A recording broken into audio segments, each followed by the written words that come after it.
नमस्कार, मैं नंदराम पालीवाल, सहचार्य राजनीति विज्ञान। आज इस वीडियो में हम बाल गंगाधर तिलक के प्रमुख राजनीतिक विचारों के पर चर्चा करेंगे कि तिलक के प्रमुख राजनीतिक विचार कौन कौन से हैं। तो पहला प्रमुख राजनीतिक विचार तिलक का स्वराज्य की धारणा। तिलक के अनुसार स्वराज्य मानव के सर्वांगीण विकास या उत्थान में सहायक है। तिलक ने स्वराज्य के दो रूपों को उल्लेख किया, आध्यात्मिक स्वराज्य और राजनीतिक स्वराज्य। जहां आध्यात्मिक स्वराज्य व्यक्ति के आध्यात्मिक उत्थान में सहायक है, वहीं राजनीतिक स्वराज्य उनके लौकिक उत्थान में सहायक है। राजनीतिक स्वराज्य से तिलक का आशय है कि अपने देश में अपना ही राज्य होना चाहिए, अर्थात प्रत्येक राष्ट्र को राजनीतिक स्वतंत्रता प्राप्त होनी चाहिए। राजनीतिक स्वराज्य उन भौतिक परिस्थितियों को प्रदान करता है जिनमें मानव को आध्यात्मिक स्वराज्य की प्राप्ति में सफलता मिलती है। तत्कालीन ब्रिटिश राज के प्रसंग में सन 1916 तक स्वराज्य से तिलक का आशय पूर्ण स्वाधीनता की ऐसी स्थिति से था जिसमें ब्रिटिश सम्राट के लिए कोई स्थान नहीं हो सकता।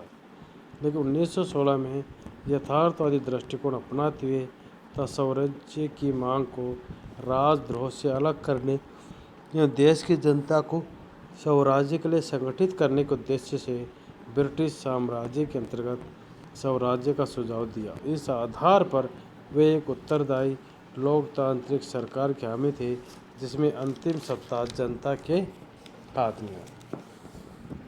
व्यक्ति की स्वतंत्रता की आध्यात्मिक धारणा।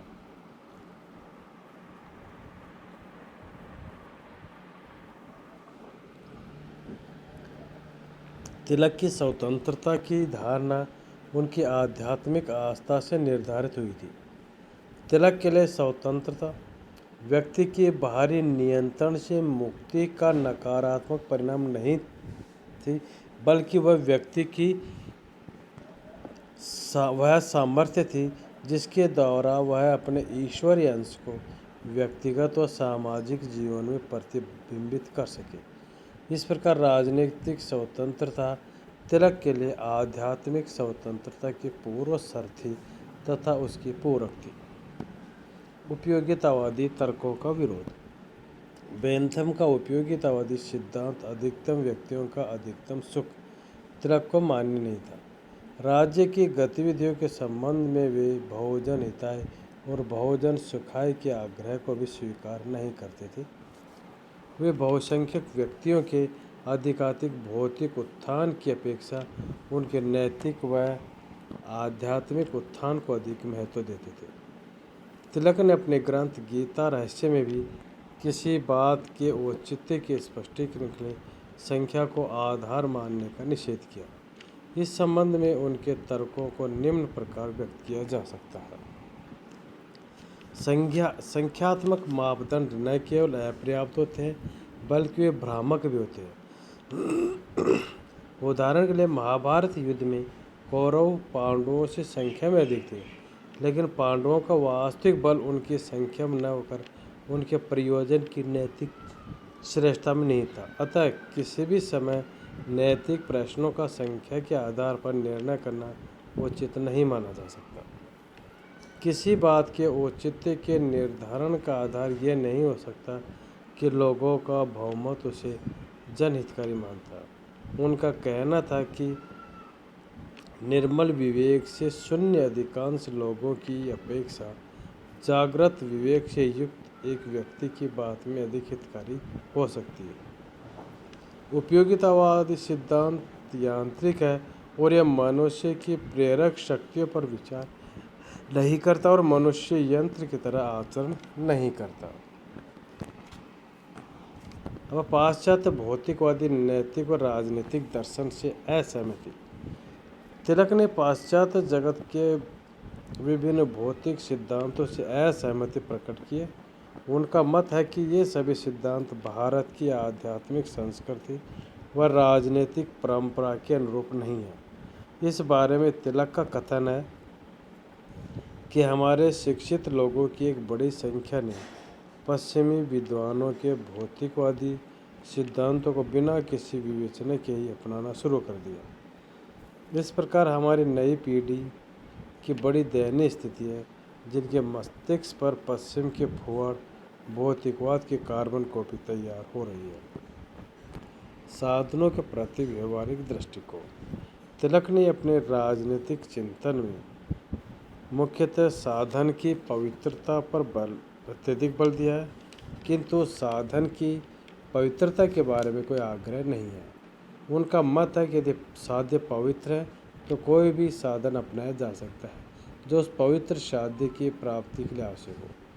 तिलक की दृष्टि में स्वराज्य की प्राप्ति एक पवित्र साध्य था और भारत की तत्कालीन परिस्थितियों के प्रसंग में उन्होंने इसकी प्राप्ति के लिए गर्मपंथी राजनीतिक साधन अपनाए, जिन्हें प्राय खुले राजनीतिक साधन कहा जाता है। तिलक ने स्वराज्य प्राप्ति के लिए उदारवादियों के संवैधानिक साधनों की गंभीर आलोचना की और उन्हें त्याज्य माना। तिलक ने उग्रवादी साधनों के अंतर्गत ऐसे सभी राजनीतिक साधनों को स्वीकार किया जो कानून की दृष्टि से हिंसक या अवैध नहीं थे, किंतु राजनीतिक दृष्टि से अत्यंत प्रभावशाली थे। तिलक ने स्वराज्य के साधन की प्राप्ति के लिए चारों साधनों का समर्थन किया, जैसे राष्ट्रीय शिक्षा, स्वदेशी का प्रचार, बहिष्कार तथा निष्क्रिय प्रतिरोध। अब राजनीति का भारतीयकरण। तिलक के उग्रवादी राजनीतिक विचारों की एक अन्य विशेषता राष्ट्रीय आंदोलन के स्वरूप का भारतीयकरण करना है। डॉक्टर वीपी वर्मा लिखते हैं कि तिलक के राजनीतिक नेता के रूप में प्रमुखता प्राप्त करने से पहले भारतीय राष्ट्रीय आंदोलन पाश्चात्य ढंग के बौद्धिक विवाद व्याप्त के सीमित था। इसके विपरीत उन्होंने राष्ट्रीय आंदोलन का भारतीयकरण करने का संदेश दिया। इसलिए उनकी राजनीतिक कार्य प्रणालियाँ भारतीय जनता की ऐतिहासिक विरासत से बहुत कुछ अन्य प्रेरित थी। तिलक ने राजनीतिक प्रेरणा शिवाजी, नाना फडणवीस तथा गीता से ली थी। इस भारतीयकरण के प्रयत्न के कारण लाला लाजपत राय उनके समर्थक बन गए। इस प्रकार तिलक अपने स्वराज्य के आदर्श को लेकर आगे बढ़े, जिसके कारण उन्हें उग्रवादी चिंतक करार दिया गया। ब्रिटिश साम्राज्य और अंग्रेजों की न्यायप्रियता के संबंध में तिलक का प्रभावी दृष्टिकोण। तिलक के अनुसार अंग्रेजी राज भारत के लिए एक बाहरी अभिशाप है और इस राज को ईश्वरीय कृपा का परिणाम बताना भारत का राष्ट्रीय अपमान है। तिलक का कहना था कि साम्राज्य का तो उद्देश्य ही देश का राजनीतिक, सामाजिक और आर्थिक शोषण करना होता और भारत में ब्रिटिश शासन का उद्देश्य भी यही है। दूसरी तरफ गोखले ब्रिटिश राज को भारत के लिए एक वरदान और ईश्वरीय कृपा का फल मानते थे। इसी आधार पर वे ऊंचे स्वर में ब्रिटिश सम्राट का जय जयकार करते थे। गोखले को अंग्रेजों की न्याय भावना में अडिग विश्वास था, लेकिन तिलक का कहना था कि ब्रिटेन भारत के हितों में मौलिक भेद है, अतः ब्रिटेन से न्याय भावना की आशा नहीं की जा सकती। राष्ट्रवाद संबंधी विचार। तिलक उत्कृष्ट राष्ट्रवादी थे। उनकी मान्यता थी कि प्राचीन संस्कृति और मूल्यों को ही भारत में राष्ट्रवाद का सुदृढ़ आधार बनाया जा सकता है। उनका स्पष्ट दृष्टिकोण था कि भारत सुदृढ़ भविष्य की वर्तमान में प्रेरणाएं पश्चिम से नहीं, अपने गौरवमय अतीत से प्राप्त करे। वीपी वर्मा ने तिलक के राष्ट्रवाद को पुनरुत्थानवादी राष्ट्रवाद का नाम दिया। भारतीय जनता को वर्तमान घटनाओं और आंदोलनों को ऐतिहासिक परंपराओं से संबंधित करने के लिए उन्होंने शिवाजी और गणपति उत्सव को प्रोत्साहन दिया। इन उत्सवों के माध्यम से वे जनता में उत्साह का संचार करना चाहते थे। यह उत्साह मुस्लिम और अन्य संप्रदायों के विरुद्ध नहीं था। सांप्रदायिक सद्भाव के समर्थन। तिलक के आलोचकों ने उन्हें एक कट्टर हिंदुवादी नेता के रूप में चित्रित करने का प्रयत्न किया, लेकिन वास्तविक रूप में वे हिंदू राष्ट्र संप्रदायवादी नहीं थे। वे प्राचीन भारतीय संस्कृति और परंपराओं को भारतीय राष्ट्रवाद की प्रेरक शक्ति बनाना चाहते थे, किंतु किसी भी रूप में मुस्लिम विरोधी नहीं थे। हिंदू समुदाय को मुसलमानों के विरुद्ध नहीं बल्कि ब्रिटिश सत्ता के विरुद्ध संगठित करना चाहते थे। उन्होंने ब्रिटिश सरकार द्वारा अपनाई जा रही हिंदुओं और मुसलमानों पर वोट डालो और राज करो की नीति का विरोध किया था। मुसलमानों के प्रति उनका दृष्टिकोण सद्भाव से भरा हुआ था, लेकिन वह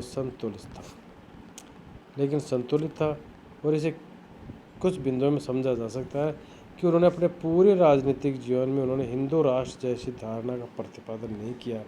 वे इस ऐतिहासिक तथ्य को स्वीकार करते थे कि भारत एक बहुसमुदायवादी राष्ट्र है। वे मुस्लिम भावनाओं का आदर प्रदान करते थे, बशर्ते कि वे हिंदू समुदाय की भावनाओं व हितों के मूल्य पर आधारित न हो। वे केवल मुसलमानों का सद्भाव अर्जित करने के लिए उनकी गलत बातों को स्वीकार करने के लिए तैयार नहीं थे। वे चाहते थे कि हिंदुओं के धार्मिक विषयों में सरकार हस्तक्षेप न करे और मुस्लिम समुदाय उनके प्रति द्वेष नहीं हो। धन्यवाद।